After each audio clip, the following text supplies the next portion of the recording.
I wish I could take everyone with me to Uganda. Our mission statement is to ignite hope in the villages of Western Uganda by building communities where men, women, and children feel safe, healthy, and happy. Now, here's another way of saying that. Ourganda is advancing a new model that imagines what is possible when an entire village chooses change. Let me explain our story. We work in Uganda. On the map on the left, you see the green country. That's Uganda. It looks small there, but it's the same size as the state of Oregon. Oregon has 4.3 million people. Uganda has 52 million people. 12 people in Uganda for every one in the state of Oregon. It's a very crowded country, a very young country. The average age is 15, so half of the population is 15 or younger. On the right, you see the map of Uganda. The black star is Kampala, Entebbe, where the airport is. We work where the red star is, clear over in the western part on the Congo border. It's a part of Uganda called Bundibujo, and it was forgotten for many years because there was no paved road and hardly a road at all out there until 2014. It's behind the mountains that go up to 16,763 feet with year-round snow.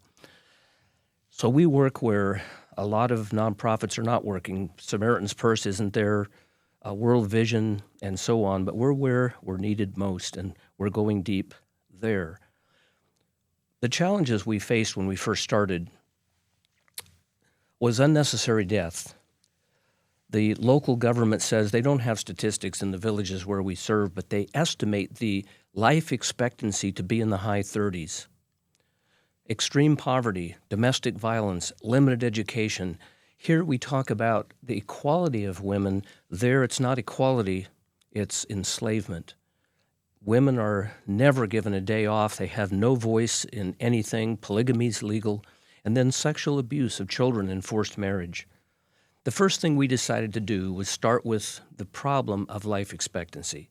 So we bought a van, a four-wheel drive van, online in Japan, had it put on a ship, shipped over to Mombasa, Kenya, driven over to Kampala, and when it arrived, I went over with a friend and we took delivery of it.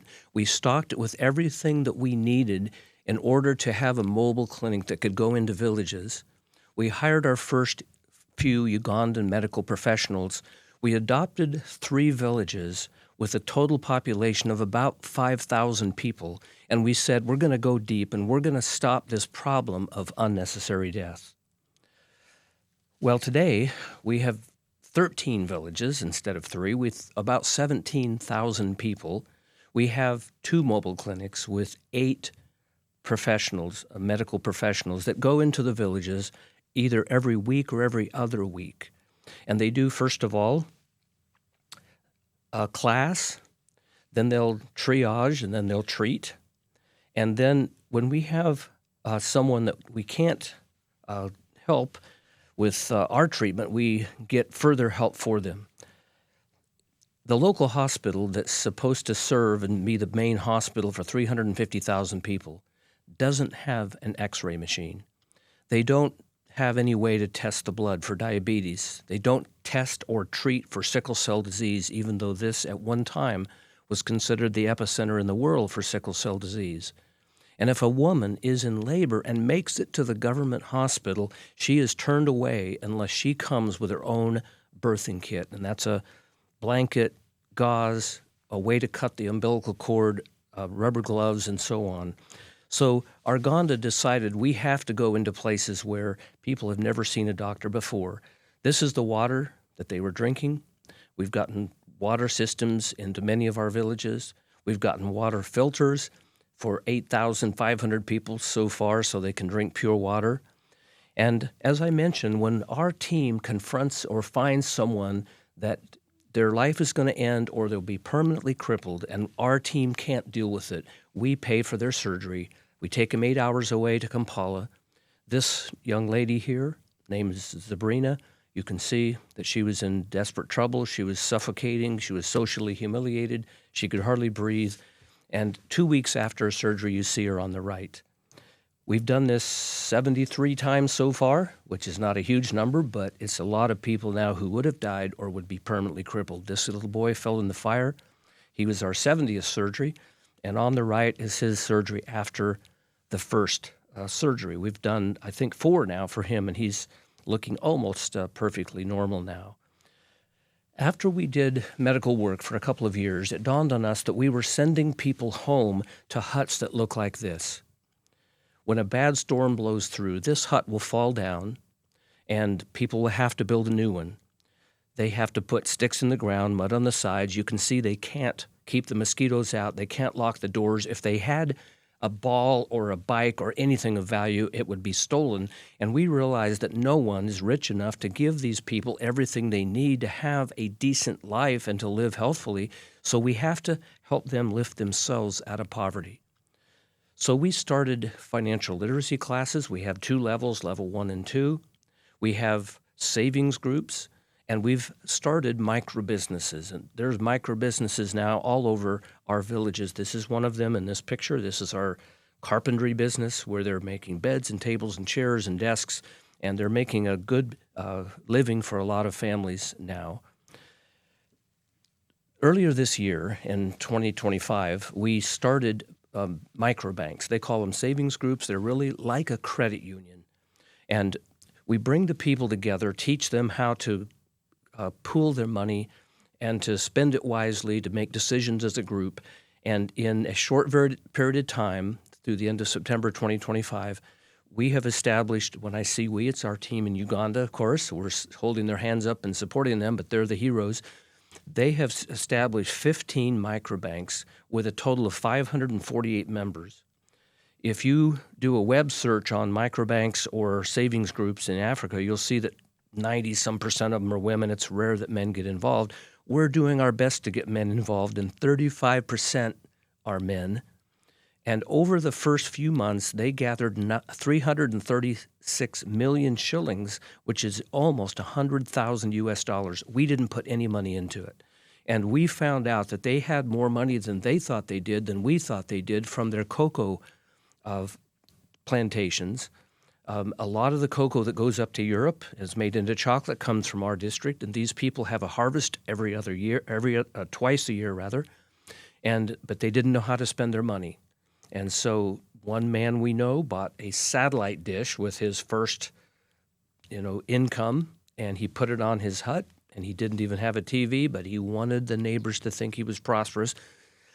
And Vincent, our leader there, says these people have never learned how to spend money. And so in only a few months, these people have collectively gathered almost 100,000 US dollars, and they're loaning it out, and people are using that money now to send their kids to school for the first time, improve their homes, start businesses, and so on. Then after we did that for a while, we became aware of the problem of domestic violence. And this hit us with a couple things. One is a video produced by the BBC in Kenya called Kenya's Hidden Epidemic. And it's a 26-minute documentary on how bad the problem is of domestic violence. And we watched that. And part of the video, it tells stories of women who were abused and even a child who was killed by her father. But part of the video shows a man who is teaching other men how to beat their wives without getting in legal trouble.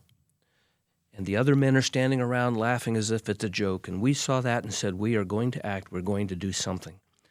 So we began to research, what do you do about domestic violence? We didn't know anything about it. So we called organizations, every organization in the U.S. that we could find that would return our calls. And we talked to 4 different organizations in Africa by Zoom. And they all told us the same thing. You'll never solve the problem because it's deeply embedded in the culture.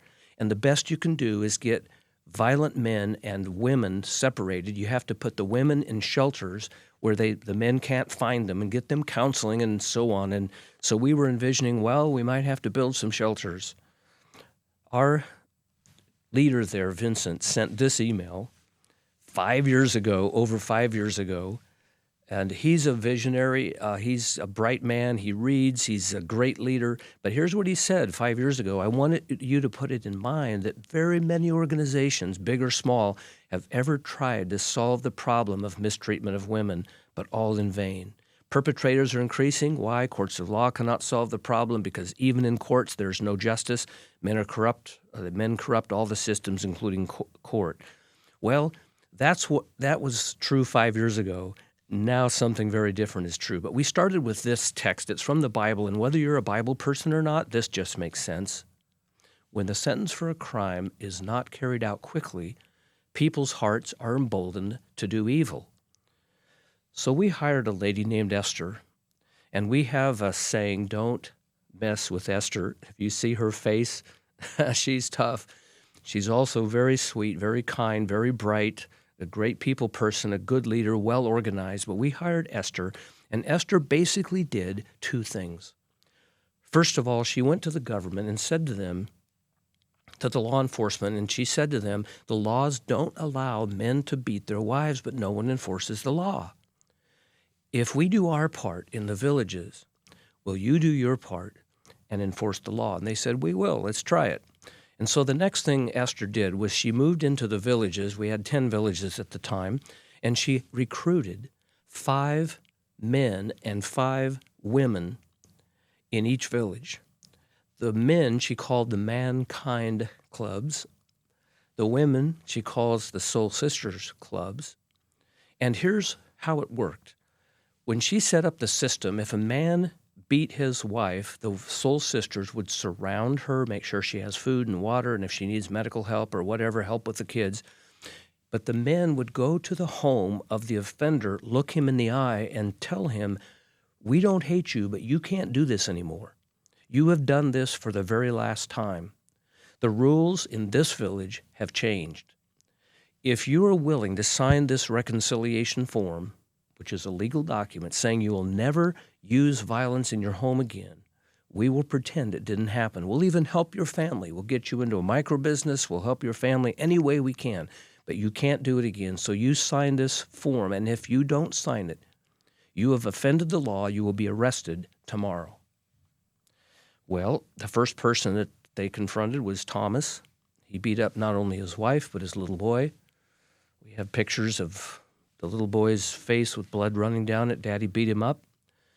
And so he beat his wife again. The Mankind Club went to his home, and he filled the air blue with curses and said, I'll do what I want with my wife. And they explained that things have changed. You can't do it anymore. They wrapped him up and took him to the police station. He went through the process. He went to court. He was convicted and sentenced to 6 months in prison.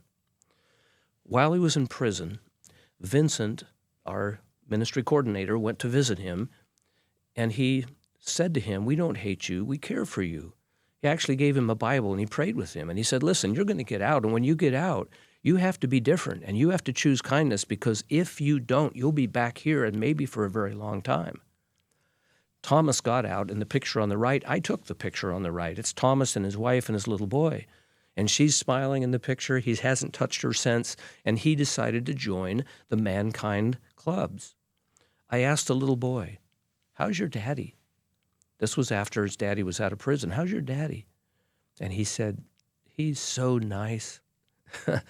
Daddy had changed because the prison there is not a very nice place. I'll tell you more about it in a moment. And so when I was there, Thomas was carrying water for his wife. And men don't do that in Africa. It's humiliating. It's a woman's job. But Thomas was carrying water for his wife now that he's out and he's changed. And I said to him, would it be okay if I get a video of you carrying water for your wife? And he said, sure. So here's the video. We have a lot of stories, but in just 37 months since Esther started, the Mankind Club members have confronted 974 offenders. 0 of them are beating their wives because they're either in prison or they've decided they're not going to do that anymore. A few of them escaped to another place. One guy went over to Congo across an international border to get away. The Mankind guys followed his path and found him over there, brought him back. They took him into the police station, and they put him in a cell, And he cried like a baby for 3 days and said, please don't prosecute me. I won't do this again. They let him out, and guess what? He hasn't done it again.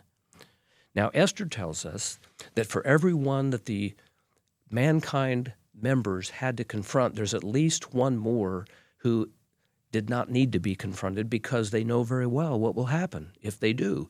So she says there are about 2,000 men who are no longer beating their wives because of Ourganda's program.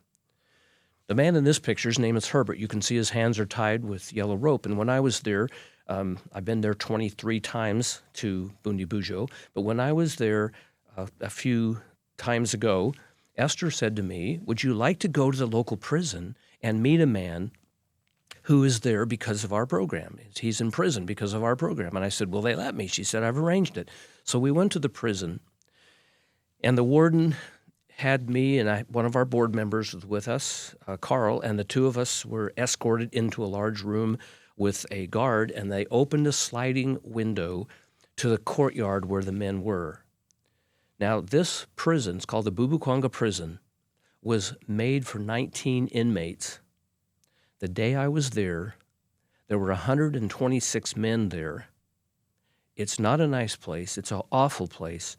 They brought Herbert forward. He was terrified. He didn't know what this strange face wanted. The crowd gathered around him, and he came forward, and I said to him, Herbert, my name is Ron, and I want you to know, first of all, that I'm your friend. I'm your friend. I am sorry you're here. I am really sorry that you made the choice you did, but we don't hate you. We care for you. And the time is going to come when you're going to be free, you're going to be let out, and if you decide kindness, we'll even help you, and we'll help your family. And Herbert hung his head, and he said, I'm ashamed of what I did. I'm sorry for what I did. And when I get out, I would like to be a Mankind Club member. Well, he's out now, and he is a Mankind Club member, and we have hundreds of these stories just like this. And so we were told that the only way to deal with the problem is to build shelters. Imagine building women's shelters for almost 2,000 women and their children. I mean, I don't know very many people that could afford to build those shelters. And even that wouldn't solve the problem, because when they get out of the shelter, they're going to get beat up again. Ourganda hasn't built one single shelter, and yet there are virtually no cases anymore of domestic violence in our villages. Now, Ourganda, you know, one of my friends calls Ourganda a tiny nonprofit, and I guess we are, you know, compared to the big ones. We're very small, and people wonder, well, how could Ourganda solve a problem that no one else has been able to solve? Here's the answer. Esther and her team created what did not exist, that's the Mankind and Soul Sisters clubs, and then connected those volunteers with all the entities that did exist, government officials, lawyers, teachers, pastors, and parents.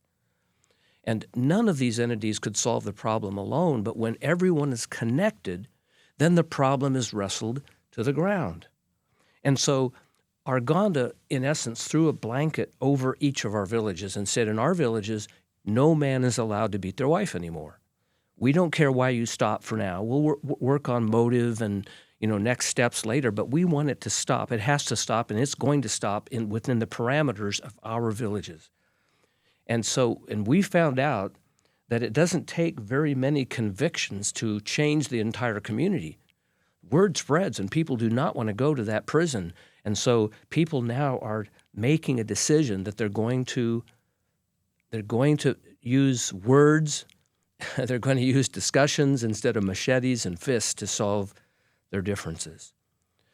Well, this was a tipping point for us, and I read a book called Upstream, and the opening story of that book tells about two men. It's a fable, but it's two men sitting by a river just talking, getting acquainted, enjoying the sunshine, and all of a sudden they look out and they see a child struggling for his life, screaming for help, being swept down the river. So they jump in, they save the child. Before they get back, here is another one. They save that one but there's another and another, and before long there are so many children coming down the river fighting for their lives, they can't save them all.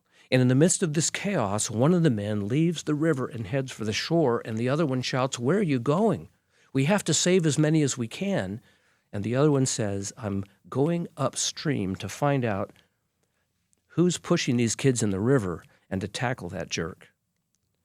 As I said, that was a turning point for us. We don't have to wait until people are hurt to act. We could create a new reality where people are not pushing kids in the river, men are not beating their wives. We don't have to build shelters. We don't have to wait until someone is hurt. And so, again, I was in Uganda on a mission trip, and the last day we were there before I was headed out, Vincent's phone rang, and he hung up and said, "We have to go to the government office." I said, "What's up?" He said, "The vice chairman of the entire district wants to meet this American guy who helped start Ourganda, and he asked if you were in town." He said, "We have to go." And I said, "Okay, let's go." So we went to his office. We sat down. He brought a colleague in, and he and his colleague thanked us profusely for stopping the domestic violence problem in our villages. He said, "No one has been able to solve this problem. Ourganda has solved it. It's almost never happening anymore in our villages." And he said, "We're trying to do the same thing in the other villages that Ourganda is doing. And at that time we had 10 villages, and we want to thank you." But then he said to me, "We have a problem we don't know how to solve, and we wonder if Ourganda could help." And I said, "What's that?" And he said, "Last year we know of 2,225 girls who were forcibly raped in this district, just in this district last year, and we don't know how to stop it." Well, we didn't know if we wanted to tackle that one because that's a bigger problem even than domestic violence. But we came and talked to our board and said, "You know what? How could we say no? Let's give it our best shot." In this picture is a young lady holding a baby with a red blouse on. Her name is Linda. The summer of 2024, Linda was forcibly raped in one of our villages. In March of 2025, she gave birth to this little baby boy. She named him Happy. We're helping Linda and Happy. We paid for her C-section, her hospital bills. We got her food and clothes for the baby and for herself and all the things she needs, and every month we're helping her. But we can't do that for everyone. We don't want to just respond. We care about the girl who lives next door to her or the girl who lives over the hill. That's why we have to stop that too. So we hired a lady named Joyce. That's Joyce in the purple. And we decided that we were going to try and stop men from sexualizing girls. And Vincent told us, and Esther told us, and Joyce told us that a pack of girls can be playing, and a man will come and grab one of them and haul her into the forest screaming, and they bring her back wounded and humiliated and sometimes pregnant, and no one dares do anything about it. Because if you confront him, he'll threaten to burn your house down or something worse. And so, again, we decided we got to do something about it, and we started asking this question, which now drives us every day: where will this girl be in 10 years? I was in a village up in the mountains, one of our villages. Kids were playing. I was talking to a pastor, and I just turned to the pastor, pointed to the kids, and I said, "Pastor, where will those kids be in 10 years? And he laughed. He laughed out loud. And I said, "What are you laughing about?" He says, "There's no hope for them." And I said, "What do you mean?" He said, "Well, the little boys will end up in gangs. Many of them will be drunk, and a few will have the initiative to escape and try to go to a city and get a job, but most will be in a mess. And the little girls will be forced to marry someone they don't love. They'll be, sexually violated over and over again. And the ones who aren't will be selling their bodies to try to survive financially." And I said, "Are you okay with this?" And he said, "No, but what do we do?" And I said, "Well, we're the adults. That little girl in that picture, she can't solve this problem, but we're the adults. Let's find a way to solve it." And so now we're asking the question, where will 8,000 kids be in 10 years? Now, that's just the villages we have. We're going to be expanding. We've gone from 3 to 13, and momentum is building. We're going to go to many, many more villages, but right now we have 8,000 kids, and where will those kids be in 10 years? That's what drives us every single day. And so we hired Joyce back in November of 2024 and ended up getting her a full-time colleague. So the two ladies began to set a vision, and they set a goal that by September 5, 2025, every child would be safe in our villages. That children would be able to say, I am safe today because the rules have changed. Every adult will say, we will not be quiet anymore. We will speak up, we will act, and we will protect our kids.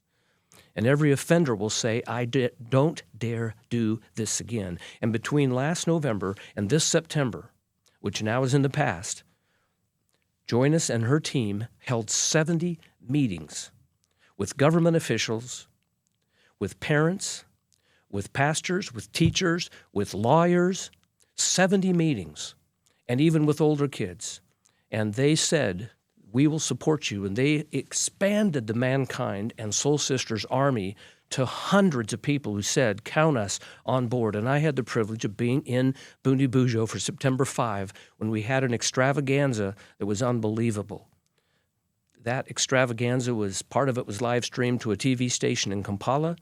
We were in the largest newspaper that covers the entire country with a half-page article. Another paper had 2 full pages because Ourganda is not waiting until kids are hurt and then trying to help them. We're helping those who've been hurt, but that's not where we start. We start by saying, within these parameters, you do not do this anymore. And if you do, there will be consequences, and you will pay the price. And so that happened in September 5 of 2025. We've gotten messages now from Joyce. She's talked to the chief of police who says, we almost never hear of a domestic violence case in Ourganda's villages, and we're not hearing about children being sexualized in your villages anymore as well. Now, people told us before this was started, no one will ever solve these problems. Everyone told us this. The number one reason, the police are corrupt and don't care. We have not found that to be the case. Are there police who are corrupt? A few, just like in any country. But the ones who are not corrupt and are sick and tired of this outnumber those who are corrupt. And in our case, 100% of the time, when a Mankind or a member or a soul sister or Esther or someone else calls and says, we have a domestic violence offender, 100% of the time the police come. They have supported us. Number 2, we were told no one volunteers for anything in Uganda.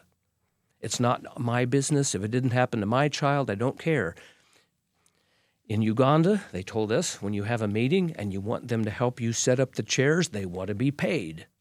If your car gets stuck and you push them out of the ditch, they want you to pay them. We have not found that to be true. We have 140 Mankind and Soul Sisters volunteers in our villages, and now we have hundreds of volunteers, teachers and pastors and parents who have said, we are going to protect our children. We will not be quiet. We will speak up. We've gotten wristbands to 1,200 people in our villages. And this wristband, every wristband, I'm wearing one right now, so they only have 1,199 there because I stole one. But every wristband has a phone number, and if you call that phone number, someone will act immediately. That phone number is if a child is in danger or a child has been hurt. And so if you're an offender, you know very well things have changed. You don't dare do this, and you will go to prison. And for sexualizing a minor child, it could be for many years or even a life sentence. We were told, number 3, that men will never sign a document that gives their wife equal rights. I'm going to talk about that in a moment. And then they said everyone's afraid to speak up. That is true if you're the only one speaking up. But when there's an army speaking up, when you're in the majority and everyone knows you're in the majority, no one is afraid to speak up anymore. So when we were wrestling with the domestic violence problem, we created a committee on our side of the ocean, our domestic violence committee, and we had 9 people. We didn't know anything about domestic violence, but we were looking at models of behavioral change and brainstorming and so on. And one of our committee members came up with an idea. He said, what if we created an MOU, a Memorandum of Understanding, that men in our villages would sign saying that they will never use violence against their wife. Well, every idea we had, we would get on a Zoom call and run it by our team in Uganda. So we're on a Zoom call. Vincent is on the call with us, and his wife is there, and another person or two. And we've shared this idea. And Vincent was quiet and finally said, Ron, you don't understand Uganda. I said, what don't I understand? He says, men won't sign anything like that. They won't sign an agreement that they won't beat their wives. I said, Vincent, would you sign it? His wife was on the call. And so Vincent said, well, yeah, I would sign it. I said, we have 18 full-time staff.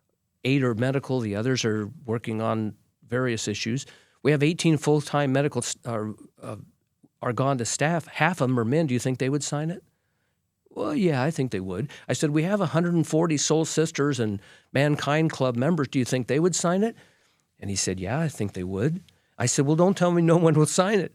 He says, yeah, I think even government people would sign it. So earlier this year, we took that idea, we expanded it to include 9 things that our team in Uganda told us ties people's hands. It keeps them in poverty, it keeps them in violence and despair and chaos. And we took this to an attorney, a Ugandan attorney in Kampala, and said, what if we wrote an MOU?